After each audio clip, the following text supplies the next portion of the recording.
할렐루야. 계속된 코로나19로 인한 어려움에도 우리 신실한 믿음으로 삶의 자리를 지켜나가시는 성도님들을 예수님의 이름으로 환영하고 축복합니다.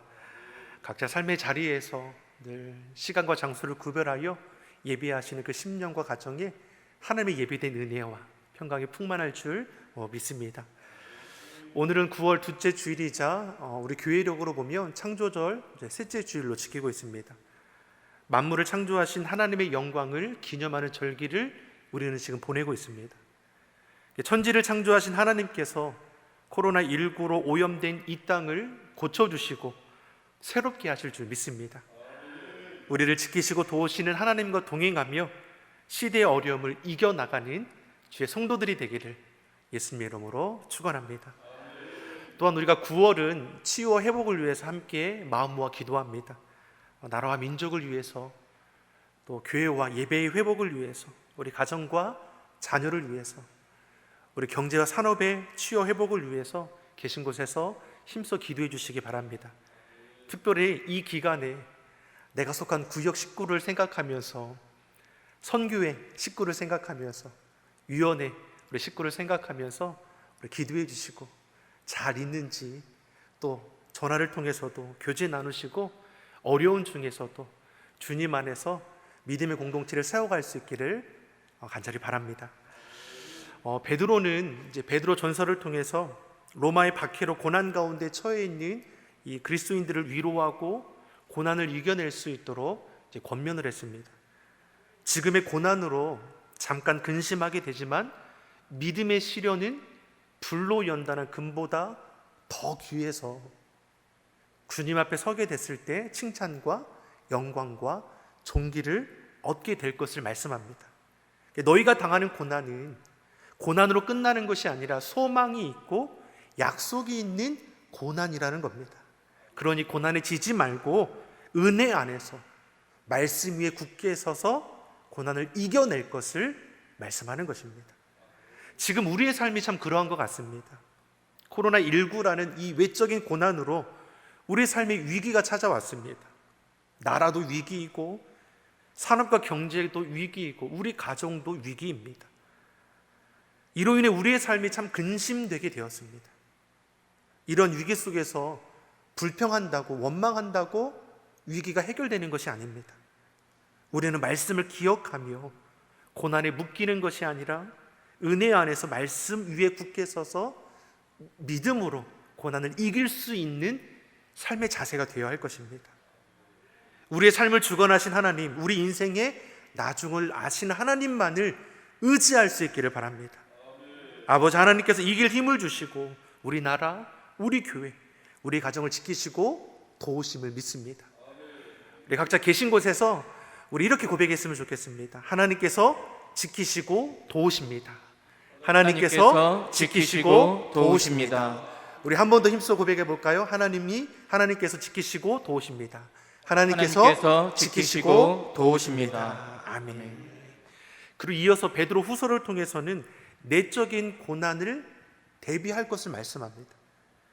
외적인 고난을 이겨낸 그리스도인들에게 이제는 내적인 고난이 찾아올 것을 경계하라는 것입니다.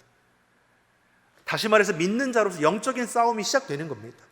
신앙 공동체 안에 거짓 교사들, 이단들이 가만히 들어와서 믿는 자들의 신앙을 흔드는 일들이 생겨나게 되는 겁니다. 하나님의 말씀을 의심하게 하고 성도가 성도 간에 서로를 불신하게 하고 신앙 공동체를 훼손시키는 겁니다. 이 소식을 베드로가 서신을 통해서 일깨워 주기 위해서 보내는 겁니다. 우리 본문 1절의 말씀을 같이 한번 읽어보겠습니다. 사랑하는 자들아, 내가 이제 이 둘째 편지를 너희에게 쓰노니 이 둘로 너희 진실한 마음을 일깨워 생각하게 하여. 아멘. 사도 베드로는 뭘 합니까? 그들의 진실한 마음을 일깨우기 위한다는 겁니다. 진실한 마음이 어떤 마음입니까? 혼합되지 않은, 섞이지 않은 순수한 마음입니다. 이는 태초에 하나님께서 흙으로 사람을 빚으시고 그 안에 생기를 불어 넣어 주시며 보시기에 심히 좋았더라 말씀하신 본래 가지고 있던 진실한 마음입니다. 이것을 사도 베드로가 지금 다시 일깨워 주고 있습니다. 왜 그렇습니까? 본래 가졌던 진실한 마음이 세상 풍조에 의해서 세상 문화, 세상 가치로 훼손이 되고 거짓 교사들, 이단들로부터 미혹받아 그 마음이 더러워졌기 때문입니다. 가짜로 인해서 진짜가 흔들리게 됩니다. 문제는 가짜가 흔든다고 해서 진짜가 흔들리고 있는 세태가 이 시대라는 겁니다. 아무리 양의 옷을 입고 광명한 천사처럼 가장한다 할지라도 저들은 속이는 자임을 우리는 잊어서는 안 됩니다. 물론 작정하고 속이려는 저들을 우리가 어떻게 이길 수 있겠습니까? 하지만 사도 베드로는 이길 수 있다 말합니다. 어떻게 해요? 하나님 앞에 경건하면 된다는 겁니다. 그럼 경건이 무엇입니까? 사람 중심이 아니라 하나님 중심으로 살고자 하는 것입니다. 우리는 사람을 보고 신앙생활하지 않습니다. 사람을 믿고 의지하는 자가 되어서는 안 됩니다. 우리는 하나님 앞에 내 삶을 세워가는 것이고 하나님을 믿고 의지함으로 이길 수 있는 삶을 살아가는 자들입니다. 그러면 세상 문화, 세상 가치, 미혹의 소리에도 그 무엇으로도 우리는 흔들리지 않고 견고할 수 있는 것입니다.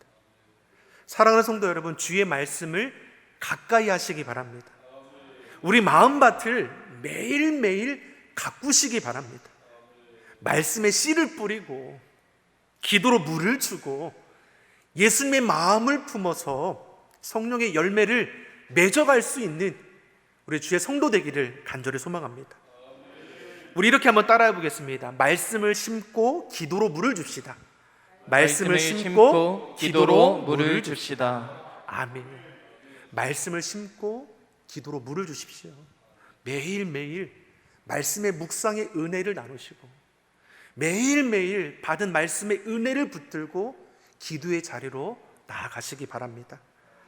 이처럼 사도 베드로는 거짓 교사들, 이단들의 미혹으로부터 흔들리고 있는 그리스도인들에게 진실한 마음을 다시 일깨워 주는 것입니다. 그럼 무엇으로 그 마음을 일깨워 줄 수 있습니까? 2절이 우리에게 이렇게 말씀합니다. 본문 2절의 말씀을 우리 같이 보겠습니다. 곧 거룩한 선지자의 예언한 말씀과 주 되신 구주께서 너희의 사도들로 말미암아 명하신 것을 기억하게 하려 하노라. 아멘. 아멘. 자, 여기서 뭘 말씀합니까? 거룩한 선지자 예언의 말씀을, 구약의 말씀을 말하는 것이죠. 주 되신 구주께서 너희 사도들로 말미암아 명하신 것은 신약의 말씀입니다. 즉 사도 베드로는 신구약 전체의 말씀, 하나님의 말씀을 기억함으로 진실한 마음을 일깨워 주고 있는 것입니다. 우리가 무엇으로 우리의 심령을 지켜나갈 수 있느냐? 하나님의 약속의 말씀을 기억하는 것입니다. 사도 베드로는 1장에서 12절, 13절, 15절에서 계속해서 이것을 강조해서 우리에게 가르쳐 주셨습니다. 우리 같이 한번 보겠습니다. 너희로 생각하게 하려 하노라. 너희를 일깨워 생각하게 함이 이런 것을 생각나게 하려 하노라. 아멘. 재차 사도 베드로는 하나님의 말씀을 일깨워 생각하게 하는 거고 기억하라고 거듭거듭 강조합니다. 받은 은혜를 잊지 말라라는 겁니다. 독생자 예수님을 내어주심으로 구원하신 하나님의 사랑, 값없이 주신 그 사랑, 생명의 복음을 결코 잊어버리지 말 것을 우리에게 말씀합니다. 그 말씀을 붙들면 그 무엇으로도 우리를 흔들 수 없다라는 것을 지금 보여주는 것입니다. 말세에는 고통하는 때가 온다라고 했습니다. 경건의 모양은 있으나 경건의 능력을 부인하는 자들, 거짓 교사들, 이단들입니다. 그들도 우리와 똑같이 죄를 말하고 구원을 말하고 하나님을 말하고 그리스도 영생을 우리와 동일하게 말하는 것 같지만 이들은 경건의 모양은 있으나 예수님을 부인하는 자들로 우리를 교모하게 속여서 우리의 영혼을 파괴하는 것이고 우리 가정과 신앙 공동체를 무너뜨리고자 하는 자들일 뿐입니다. 말세에 될 일을 이미 하나님께서는 말씀을 통해 예고해 주셨습니다. 호세아 선지자가 이스라엘 백성들을 향해 무엇을 말씀합니까? 이 백성이 하나님을 아는 지식이 없어 망하는 도다라는 겁니다. 호세아 4장 6절의 말씀을 우리 한번 같이 보겠습니다. 내 백성이 지식이 없으므로 망하는도다. 네가 지식을 버렸으니 나도 너를 버려 내 제사장이 되지 못하게 할 것이요 네가 네 하나님의 율법을 잊었으니 나도 내 자녀들을 잊어버리리라. 아멘. 하나님의 백성들이 무엇을 버립니까? 하나님의 말씀을 버렸습니다.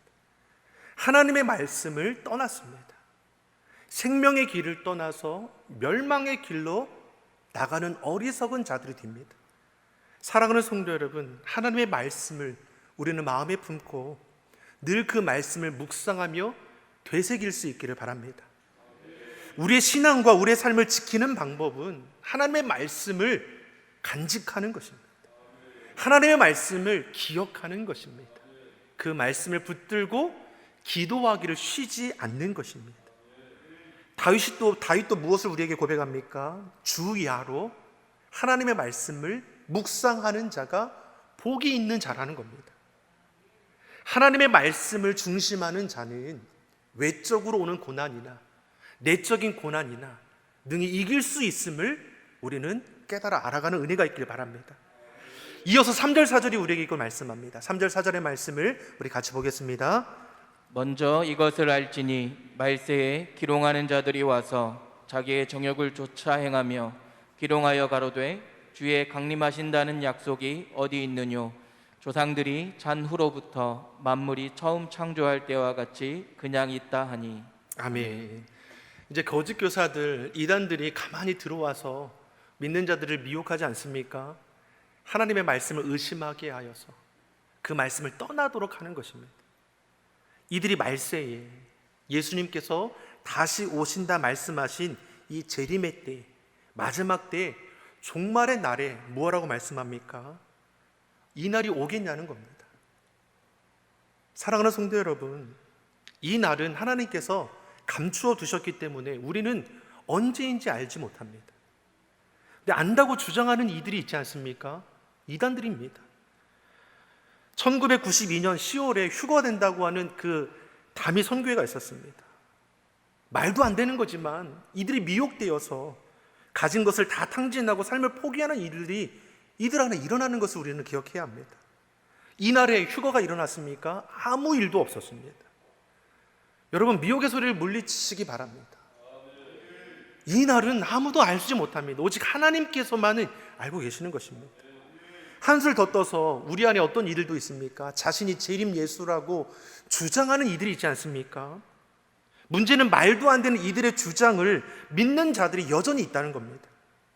이 시대 많은 이단 교주들을 자신들을 재림 예수라고 합니다. 이단 연구소에서 연구해 보니까 몇 명이나 재림 예수가 있다라고 하는지 아십니까? 30명에서 40명의 재림 예수가 이 땅 가운데 있다라는 겁니다. 이들도 죽음을 피하지 않고 흙으로 와서 흙으로 돌아갑니다. 그들의 묘비에 뭐라고 적혀 있는지 아십니까? 재림 예수의 묘. 사랑하는 성도 여러분, 얼마나 엉뚱한 겁니까? 그 영혼은 영원 형벌 가운데 처해져 있을 뿐입니다. 지금도 마찬가지입니다. 말세에 누가 나타납니까?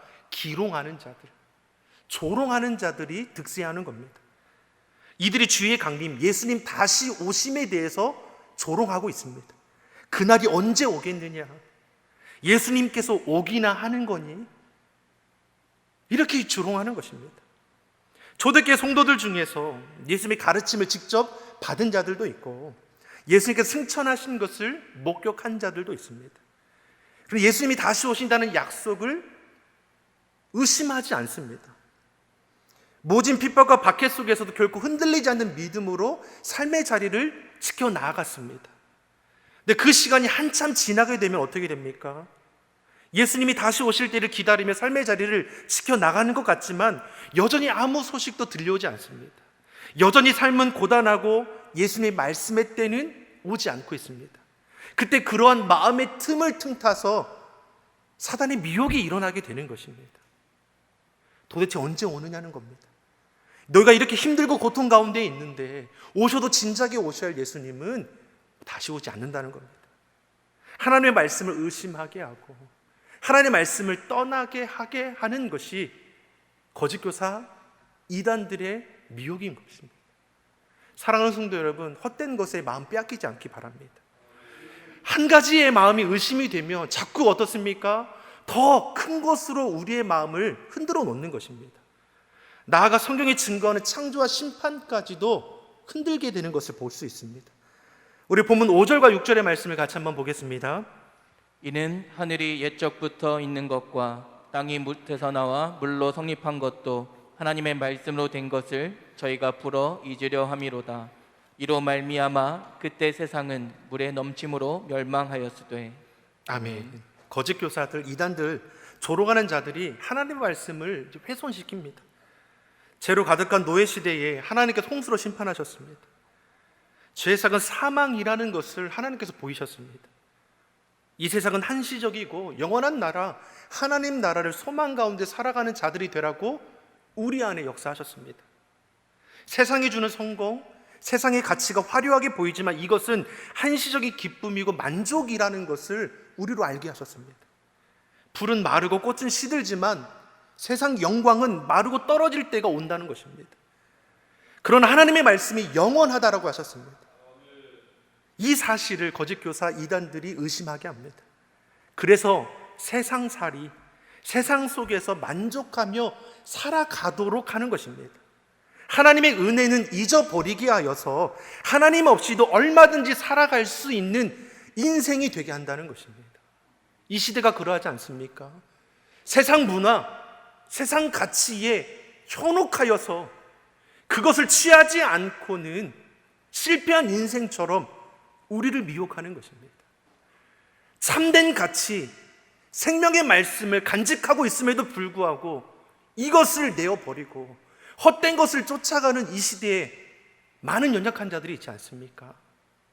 사랑하는 성도 여러분, 하나님의 말씀, 진리의 말씀, 생명의 말씀을 붙드시기 간절히 소망합니다. 성경은 우리에게 분명히 증거합니다. 창세기 1장 1절에 태초에 하나님이 천지를 창조하시니라. 요한계시록 22장 20절에 내가 진실로 속히 오리라. 아멘. 주 예수여 오시옵소서. 하나님의 말씀은 변함이 없습니다. 사랑하는 성도 여러분, 미혹의 소리에 마음을 빼앗기지 않기 바랍니다.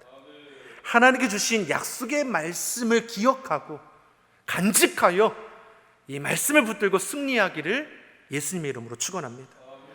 이어서 7절이 우리에게 이것을 말씀합니다. 7절의 말씀 우리 같이 보겠습니다. 이제 하늘과 땅은 그 동일한 말씀으로 불사르기 위하여 간소하신 바 되어 경건치 아니한 사람들의 심판과 멸망의 날까지 보존하여 두신 것이니라. 아멘. 제 아무리 우리를 조롱하는 자들이 하나님의 말씀을 잊어버리게 하고 무시한들 하나님의 말씀은 영원합니다. 그 말씀은 반드시 이루어지게 되어 있습니다. 하늘과 땅이 변해도 주의 말씀은 언제나 동일하고 언제나 변함없는 능력의 말씀입니다. 거짓 교사 이단들이 속히 오신다고 말씀하신 예수님의 말씀을 조롱했습니다. 곧 오신다는 시간적 개념을 거짓 교사 이단들은 사사로이 해석하는 것입니다. 그러니 사도 베드로가 무엇을 우리에게 말씀해 주는 것입니까? 하나님의 시간과 인간의 시간이 다르다는 겁니다. 우리 8절과 9절의 말씀을 같이 보겠습니다. 8절 9절의 말씀 우리 같이 읽겠습니다. 사랑하는 자들아, 주께는 하루가 천년 같고 천년이 하루 같은 이 한 가지를 잊지 말라. 주의 약속은 어떤 이에 더디다고 생각하는 것 같이 더딘 것이 아니라 오직 너희를 대하여 오래 참으사 아무도 멸망치 않고 다 회개하기에 이르기를 원하시느니라. 아멘. 주님께는 하루가 천년 같고 천년이 하루 같다 말씀합니다. 참 놀라운 약속의 말씀입니다. 사람의 시간과 하나님의 시간은 다른 겁니다. 우리는 시간과 공간 속에서 매여서 살아갑니다. 그래서 시간과 공간을 초월하신 하나님의 역사를 우리가 바라보지 못할 때가 있습니다. 근데 우리가 알지 못한다고 해서 우리가 하나님의 뜻을 의심하는 일이 없어야 하는 것입니다. 하나님께서 우리로 알게 하기 위해서 성경을 우리에게 허락하신 것입니다. 하나님이 사랑이신 것을 잊지 말라라고 했습니다. 하나님의 때가 더딘 이유가 무엇입니까? 하나님이 사랑이시기 때문입니다. 하나님은 우리로 회개하고 돌이켜 하나님의 뜻에 따라 살아가도록 계속해서 기회를 주시며 기다려 주시는 것입니다. 사랑하는 성도 여러분, 심판도 사랑의 하나님의 한 모습임을 우리는 기억해야 합니다. 우리 삶의 자리가 헛된 것으로 가득 채워지는 것이 아니라 주의 말씀에 비추어 보아서 끊어버릴 것은 과감히 내어버릴 수 있는 결단과 다짐이 있기를 바랍니다. 악한 이 시대에 우리가 무엇으로 우리 삶을 지키고 우리 가정을 지켜나갈 수 있습니까? 이 나라 이 민족을 우리가 어떻게 회복시켜 줄 수 있습니까? 내가 하는 것입니까? 결코 그렇지 않습니다. 우리 장로님께서 기도하신 것처럼 하나님께서 하시는 겁니다. 우리 모든 믿는 자들이 깨어 간구할 때, 시대의 어려움을 내 죄악으로 고백하며 간구하여 나아갈 때, 하나님은 말씀하신 대로 우리의 죄악들을 씻어주시고 다시 회복케 하실 뿐만 아니라 이전보다 더욱더 값진 생명의 길로 우리를 이끌어 가시는 것입니다. 사람 보지 마십시오. 하나님 중심입니다. 헛된 것으로부터 마음을 지키십시오. 무엇으로요? 주의 말씀으로, 성경 중심으로 나아가는 것입니다. 죄의 자리를 거절하십시오. 교회 중심의 신앙생활을 행하여 나아가십시오. 하나님 중심, 성경 중심, 교회 중심의 신앙을 가지고 삶의 자리를 날마다 승리의 자리로 바꾸어가는 시온성교회 온 성도가 되기를 예수님의 이름으로 축원합니다. 기도하겠습니다. 사랑의 하나님 아버지, 악한 이 시대에 우리의 마음과 믿음과 삶을 지키게 하여 주시옵소서. 세상의 헛소리와 헛된 것에 마음을 빼앗기지 않게 하시고 오직 여호와 하나님께만 집중하게 하여 주옵소서. 하나님 중심, 성경 중심, 교회 중심의 신앙으로 우리의 삶을 거룩히 구별하여 이 시대에 하나님을 영광 올려드리는 그렇게 쓰임받는 복된 심령, 우리 가정, 우리 교회, 이 나라, 이 민족이 되게 하여 주시옵소서. 감사드리며 예수님의 이름으로 기도드립니다.